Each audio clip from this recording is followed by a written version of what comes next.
اگر اپنی بیوی کو ناراض نہیں ہوتا بلکہ بچے کو اٹھا کے چپ کراتا ہے، اور جب بچہ چپ کر جاتا ہے اسے پھر بستر پہ لٹا دیتا ہے، اس صبر کرنے والے خوش اخلاق شخص کو اللہ جنت عطا فرمائے۔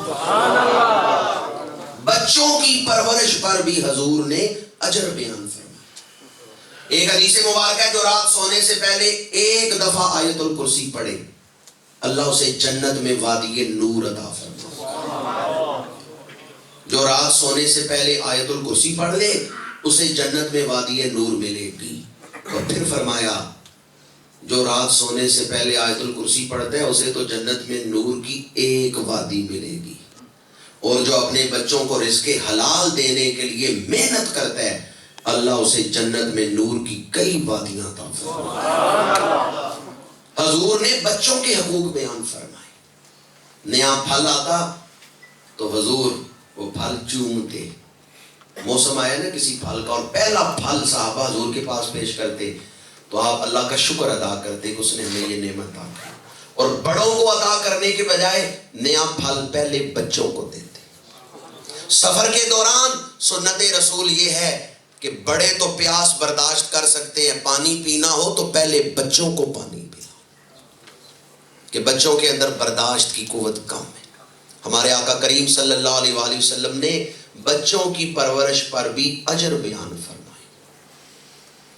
امام الانبیاء رحمت بن کر تشریف لائے، جس بھی زاویے سے دیکھیں، جس بھی پہلو سے دیکھیں، امام الانبیاء صلی اللہ علیہ وآلہ وسلم رحمت بن کے آئے۔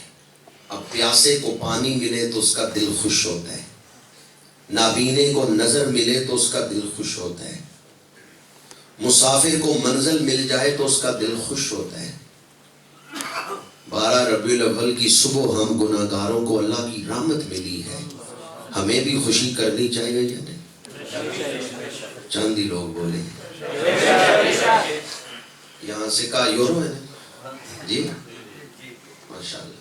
میں ناروے سے آیا تو وہاں کرونا ہے، اس لیے میں نے پوچھا آپ کا کوئی اپنا ذاتی ہو سکہ تو نہیں ہے؟ یورو ہی ہے۔ آپ لوگ یہاں محفل میں بیٹھے ہیں، اگر کوئی باہر سے سرکاری بندہ آیا آپ میں سے کسی کا نام لے کے کہے کہ تو یہاں ہوٹل میں بیٹھا ہوا ہے، تیرے لیے تو حکومت نے 1,00,000 یورو کا انعام نکالا ہے، بیٹھے بیٹھے آپ کو 1,00,000 یورو مل جائے دل خوش ہوگا جی؟ خوش ہوگا جی؟ 1,00,000 یورو تھوڑے ہیں تو میں اعلان زیادہ کا کروں، 1,00,000 یورو پہ کیا خوش ہوگا؟ آپ کا نہیں خوش ہوگا۔ عام آدمی کی بات کریں، کسی عام آدمی کو بیٹھے بیٹھے کوئی 1 کروڑ یورو کا انعام مل جائے اس کا دل خوش ہوگا یا نہیں خوش ہوگا؟ عام آدمی، آپ کی بات نہیں کر رہے، عام آدمی کا دل خوش ہو۔ دنیا کی دولت ملنے پہ تو خوش ہوتے ہیں، 12 ربیع الاول کی صبح ہو تو وہ دولت ملی ہے جو قبر و حشر میں بھی کام آئے۔ جس دولت نے ساتھ نہیں جانا اس کے ملنے پر تو خوش ہیں، اور جس دولت نے قبر و حشر میں کام آنا ہے اس کے ملنے پر کوئی خوشی نہیں۔ حضور کی حدیث مبارکہ ہے جب کوئی بندہ فوت ہوتا ہے تو پچھلے حساب کرتے ہیں جانے والا چھوڑ کے کیا گیا، اور قبر میں فرشتے پوچھتے ہیں آنے والے لے کے کیا گیا۔ یہ مکان، یہ جائیداد، یہ دولت، یہ زیورات، یہ سب کچھ دنیا میں پڑا رہ جائے گا۔ جن چیزوں کا ہم سمجھتے ہیں نا یہ اپنی ہیں، یہ اپنی نہیں، انہیں ہم نے چھوڑ دینا ہے۔ اپنی چیز وہ ہے جو اپنے ساتھ قبر میں جائے گی، اور جس چیز نے ہمارے ساتھ نہیں جانا وہ اپنی نہیں، وہ عارضی طور پہ ہمیں ملی ہے، تھوڑی دیر کے لیے ہمیں ملی۔ حضور کی رحمتوں میں سے ایک رحمت ولادت محمدیہ کا راز، حضور اللہ کا دین لے کے دنیا میں تشریف لائے۔ اور دین کیا ہے؟ الحمدللہ ہم سارے دین اسلام کو ماننے والے بیٹھے ہوئے۔ دین کیا ہے؟ سرکار سید الشہداء امام حسین رضی اللہ تعالی عنہ سے ایک سائل نے پوچھا کہ دین کیا ہے اور بے دینی کیا ہے؟ اس وقت امام علی مقام کے سامنے کھجوروں کی گٹھلیاں پڑی ہوئی تھی، آپ نے کھجور کی ایک گٹھلی اٹھائی اور فرمایا اگر تو اسے پتھر کا ٹکڑا کہے تو یہ بے دینی ہے، اور اگر تو اسے کھجور کی گٹھلی کہے تو یہ دین ہے۔ کتنا جامع جواب دیا ہے کہ دین کیا چیز ہے۔ نواسہ رسول نے بتایا دین حقیقت کو ماننے کا نام ہے۔ کس کو ماننا؟ حقیقت کو ماننا۔ اگر کوئی آدمی کھجور کی گٹھلی کو پتھر کہے تو یہ حقیقت ہے یا خلاف حقیقت؟ یہ خلاف حقیقت بات ہے کہ ہے تو وہ کھجور کی گٹھلی اور آپ اسے کہتے ہیں کہ یہ پتھر ہے، یہ خلاف حقیقت بات ہے۔ امام عالی مقام نے فرمایا جب تم کھجور کی گٹھلی کو پتھر کہو گے تو یہ بے دینی ہے، اور اگر اسے کھجور کی گٹھلی کہو گے یعنی حقیقت کے مطابق اسے مانو گے تو یہ دین ہے۔ اسلام میں بتوں کی پوجا شرک ہے۔ کیوں؟ جو بت کو خدا مان رہے وہ دھوکے میں ہے، اس لیے کہ بت کے اندر خدائی کی شانیں نہیں، وہ اسے خدا مان رہا ہے جو خدا ہے ہی نہیں۔ دین یہ ہے کہ حقیقت تک پہنچو، خدا اسے مانو جو خدا ہے، رسول اسے مانو جو رسول ہے، ولی اسے کہو جو ولی ہے۔ اگر آپ کسی فاسق و فاجر کو ولی کہتے ہیں تو یہ بے دینی ہے، کسی جھوٹے کو نبی کہتے ہیں تو یہ بے دینی ہے، اور پتھر کو خدا کہتے ہیں تو بے دینی۔ سرکار مدینہ نے ہمیں دھوکے سے بچا لیا ہے۔ حضور آئے ہیں دنیا کو حقیقت تک پہنچانے کے، دھوکے سے بچانے اور کہاں پہنچانے کے لیے؟ آج کل علم الجراثیم، جدید میڈیکل سائنس نے دنیا کو اس سے روشناس کرایا ہے کہ جراثیم کیا ہیں اور کس طرح جراثیم پھیلتے ہیں۔ آپ صابن سے ہاتھ دھوتے ہیں تاکہ جو جراثیم ہیں وہ ہاتھوں سے اتر جائیں، لیکن یہ علم الجراثیم سائنسدانوں کو یا ڈاکٹروں کو کب پتہ چلے؟ یہ تو 1 صدی کی بات ہے۔ علم الجراثیم کے ایک ماہر ڈاکٹر نے اسلام قبول کیا تو اس سے پوچھا گیا تیرے اسلام قبول کرنے کا سبب کیا؟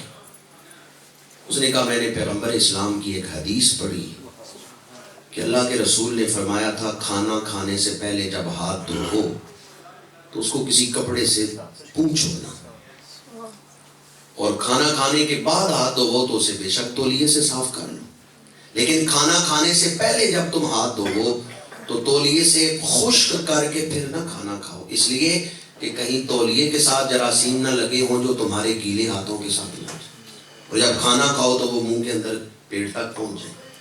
وہ سائنسدان کہنے لگا علم الجراثیم تو اس صدی میں ہمیں پتہ چلے ہیں کہ یہ بھی کوئی علم ہے، جراثیم بھی کوئی چیز ہے۔ 14 صدیاں پہلے وہ نبی کتنا سچا ہے، وہاں لیبارٹری کوئی نہیں، وہاں خوردبینیں کوئی نہیں، اس نبی کا علم کتنا کامل ہے جس نے مسجد کی چٹائیوں پہ بیٹھ کے اپنی امت کو یہ علم عطا فرما دیا۔ یہ حدیثیں ہماری کتابوں میں اس وقت موجود تھیں جب دنیا میں ابھی میڈیکل سائنس شروع ہی نہیں، دنیا میں ابھی میڈیکل سائنس کے اصول بنائے نہیں گئے، اس وقت ہمارے آقا کریم نے یہ علم اپنی امت کو پہنچا دیا۔ جرمن کے ایک ڈاکٹر نے اسلام قبول کیا تو اس سے پوچھا گیا تیرے اسلام قبول کرنے کا سبب کیا ہے؟ اس نے بتایا میں نے رسول اللہ کی ایک حدیث پڑھی کہ جس برتن کو کتا جھوٹا کرے اس برتن کو 1 دفعہ مٹی سے دھو اور پھر 3 دفعہ پانی سے دھو۔ یہ حدیث معانی الاثار میں موجود ہے کہ جس برتن کو کتا جھوٹا کرے 1 دفعہ اس برتن کو مٹی سے دھو لو پھر 3 دفعہ پانی سے دھو۔ حدیث کی کتابوں میں یہ حدیث موجود ہے، صدیوں پہلے کی موجود ہے۔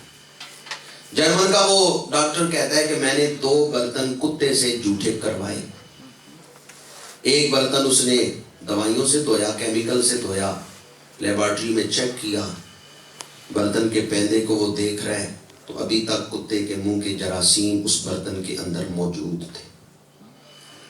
دوسرے برتن کو اس نے کتے سے جھوٹا کروایا اور اس کو پہلے مٹی سے دھویا، پھر 3 دفعہ پانی سے دھویا۔ اب اس برتن کو وہ لیبارٹری میں چیک کرتا ہے، اس کی آنکھیں برتن کے پیندے کو دیکھ رہی ہیں اور زبان پہ یہ کلمات جاری ہوئے، میں گواہی دیتا ہوں مسلمانوں کا نبی سچا نبی۔ اس لیے کہ ہم تو یہ لیبارٹری میں ریسرچ کر رہے ہیں، ہمارے پاس تو آلات ہیں جن آلات کی مدد سے ہم اس علم تک پہنچے ہیں۔ مدینے والے نے بغیر کسی لیبارٹری میں ریسرچ کیے مسجد کی چٹائیوں پہ بیٹھ کے اپنی امت کو یہ علم عطا فرمایا۔ حضور دنیا میں تشریف لائے دنیا کو حقیقت بتانے کے لیے، حقیقت تک پہنچانے کے لیے، حقیقت منوانے کے لیے، اور دنیا کو دھوکے سے نکالنے کے لیے۔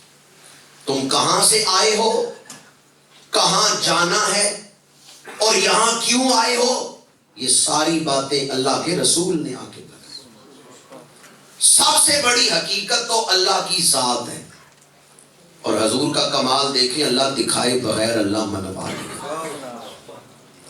جس دور میں حضور تشریف لائے کہیں بتوں کی پوجا ہو رہی ہے، کہیں سورج کی عبادت ہو رہی ہے، کہیں ستاروں کی عبادت ہو رہی ہے، کہیں آگ کی پوجا ہو رہی ہے، آگ کے آگے لوگ سجدے کرتے ہیں، لوگ مظاہر فطرت کی پرستش کرتے تھے، عبادت کرتے تھے۔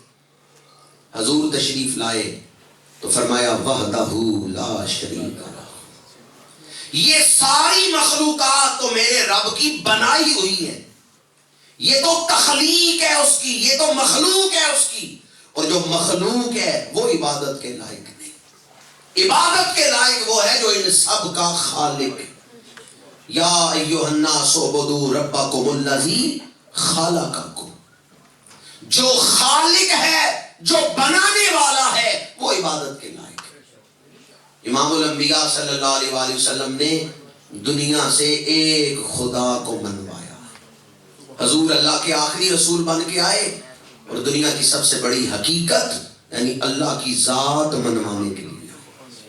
کیونکہ میلاد شریف کی محفل ہے تو میلاد بھی بیان کر رہا ہوں، اور ساتھ میلاد سے ہی نقطہ توحید عرض کر رہا ہوں۔ آئیں میلاد بھی سنیں کہ کس شان سے حضور کی ولادت ہوئی، اور ولادت کے دن حضور نے توحید کو کس طرح بیان کیا۔ جس شہر میں ولادت ہوئی اس شہر کا نام ہے مکہ شریف، اور آج دنیا میں جتنی شان اس شہر کو حاصل ہے کسی شہر کو حاصل نہیں۔ مجھے بتائیں کون سا شہر ہے جس کی طرف روزانہ کروڑوں آدمی منہ کر کے کھڑے ہوتے ہیں، اور ادھر منہ کرنے سے پہلے منہ دھوتے ہیں؟ وہ شہر مکہ شریف ہے۔ کروڑوں آدمی آج بھی منہ دھو کے اس شہر کی طرف روزانہ کھڑے ہوتے ہیں، یعنی کہ سال میں ایک دفعہ۔ مکہ شریف کو اللہ نے بڑی شان عطا فرمائی۔ جو حضور کی ولادت کا شہر وہ بھی بڑی شان والا، جو روضہ رسول کا شہر وہ بھی بڑی شان۔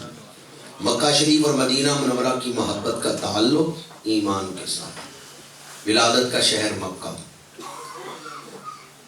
وقت کون سا تھا جس وقت ولادت ہوئی؟ صبح صادق۔ کون سا وقت ہے؟ صبح۔ یہ صادق و امین کے آنے کا وقت ہے۔ وہ آ رہے ہیں جنہیں دشمن بھی کہیں گے کہ یہ صادق ہے، تو اللہ نے وقت بھی وہ مقرر کیا جو وقت بھی صبح صادق۔ اس وقت جو دائی تھی حضرت بی بی آمنہ کی خدمت میں، ان کا نام ہے شفا، مشہور ہے ام عبد الرحمن، ان کے بیٹے ہیں عبد الرحمن، ان کی وہ والدہ ہیں، تو مشہور اس نام سے تھی ام عبد الرحمن، اصل ان کا نام ہے بی بی شفا۔ وہ فرماتی ہیں جب اللہ کے رسول پیدا ہوئے تو میں نے دیکھا کہ حضور کی ناف کٹی ہوئی ہے۔ عام بچے پیدا ہوتے ہیں تو ناف کاٹنے کی ضرورت ہوتی ہے، حضور کی ولادت ہوئی تو ناف کٹی ہوئی تھی۔ اہل حدیث غیر مقلدین کے ایک رہنما ہیں نواب صدیق حسن خان بھوپالی، انہوں نے الشمامۃ الانبریاء میں اس بات کو لکھا ہے کہ حضور کی ولادت ہوئی تو ناف کٹی ہوئی تھی، اور کئی کتابوں میں یہ بات موجود ہے۔ ختنہ ہو چکا تھا، ختنہ کرنے کی ضرورت نہیں۔ عام بچے پیدا ہوتے ہیں تو جسم پہ خون لگ جاتا ہے، ولادت کے بعد بچوں کو غسل دیا جاتا ہے، جسم صاف کیا جاتا ہے۔ حضور کی ولادت ہوئی تو ایک قطرہ خون نہیں جسم پہ لگا، جسم چمک رہا تھا، جسم دھلا ہوا۔ چوتھی شان، آپ کے وجود مبارک سے خوشبو آ رہی، اور یہ حضور کے وجود پاک کی مستقل خوشبو تھی، ہمیشہ آپ کے وجود سے یہ خوشبو آتی تھی۔ ان کی مہک نے دل کے غنچے کھلا دیے ہیں، جس راہ چل دیے ہیں کوچے بسا دیے۔ پانچویں شان، مانگ نکلی ہوئی تھی، بال سمرے ہوئے تھے۔ چھٹی شان، آنکھوں میں سرما لگا ہوا۔ ساتویں شان، ولادت ہوئی تو سر سجدے میں رکھا، اللہ کی توحید کا اظہار ولادت کے دن کا، کہ وہ ذات سجدے کے لائق ہے، سر سجدے میں رکھا، اور دعا مانگی ہے رب ہب لی امتی، یا اللہ میری امت کو بخش دے۔ دائی کہتی ہے میں نے حضور کو ہاتھوں پہ اٹھایا۔ شارح بخاری امام احمد بن محمد کستلانی نے اپنی کتاب المواہب اللدنیہ میں اس روایت کو لکھا ہے۔ دائی نے جب حضور کو ہاتھوں پہ اٹھایا تو دائیں مٹھی بند تھی، اور یہ شہادت کی انگلی حضور نے کھولی، اور اس انگلی کو حضور بلند فرما رہے ہیں اور نگاہیں آسمان کی طرف اٹھا رہے ہیں۔ کتنا باروب انداز ہے، ولادت کے دن شہادت کی انگلی بلند فرمائی اور نگاہیں آسمان کی طرف بلند کی، گویا زبان حال سے اعلان فرما رہے ہیں وحدہ لا شریک لہ۔ انگلی مکے میں اٹھائی، ادھر ایران کے محل کے 14 کنگرے ٹوٹ گئے، دریائے صحابہ خشک ہو گیا، بیت اللہ کے اندر پڑے ہوئے بت اوندے منہ کے پڑے۔ تیری آمد تھی کہ بیت اللہ مجرے کو چکا، اور تیری ہیبت تھی کہ ہر بت تھر تھرا کے